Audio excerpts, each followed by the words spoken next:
السلام عليكم ورحمة الله وبركاته حبايبي. النهاردة ان شاء الله نقدم مع بعض وصفة حلوة قوي للكحة وللسعال. الوصفة دي سهلة جدا ومش مكلفة. معانا عسل نحل حوالي 3 أو 4 معالق عسل نحل. ممكن تستبدليه بالسكر، بس طبعا احنا عارفين ان العسل له قيمة غذائية اعلى.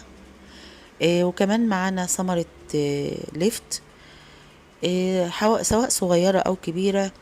بتجيب الثمرة بتاعت اللفت وبتغسليها كويس، وبعد كده بتبشريها بالمبشرة.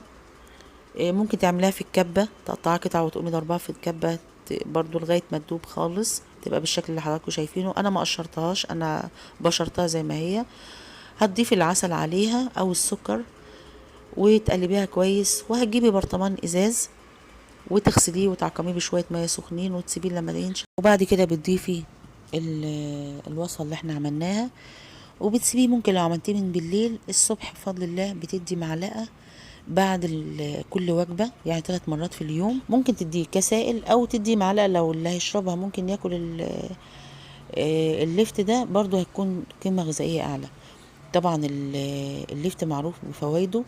الوصفة دي مفيدة جدا في الإصابة بالبرد، في السعال الشديد، موسع للشعب الهوائية. يا رب ان شاء الله الوصفة تكون مفيدة ليكم، ويا رب اشفي كل مريض يا رب. والسلام عليكم ورحمة الله وبركاته.